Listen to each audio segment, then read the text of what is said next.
Okay, you think Joel Embiid can last? Do you think the mental health of the Nets can last with Kyrie? That's the question. You guys are just taking this for granted, and you're acting like they have what it takes to outlast one of these big teams in a 7-game series. You can have Kyrie to just be a free radical. Just go score points, hit 37 points, 1 point under Durant last night. I totally agree. Mahomes is going to be the new GOAT. It's a question of when, though.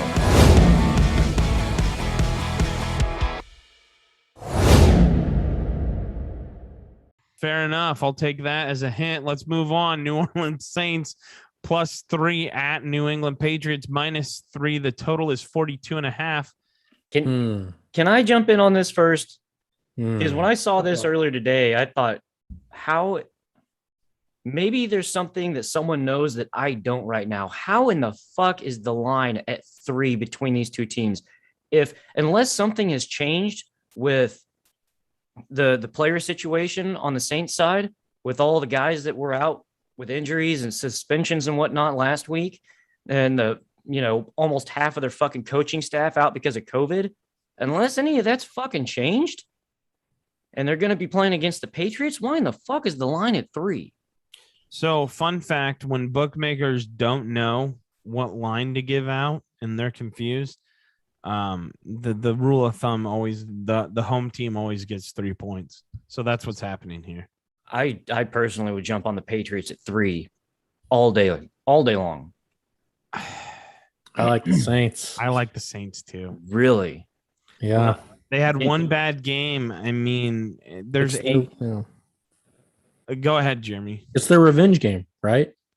Well, it's like we were talking about Rodgers. Yeah, well, but Eric said it earlier too. They had 8 coaches out with COVID. That's a big thing. 8 coaches not at the game. They had like 8 starting players out of the game too. And like I said, if that hasn't changed, I don't care if you're angry about the last game.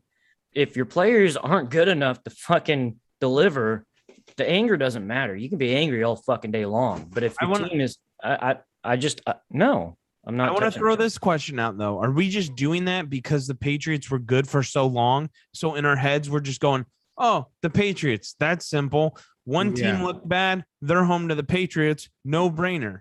I don't think so, because the Patriots they're not looking bad. I wouldn't. They're not looking great.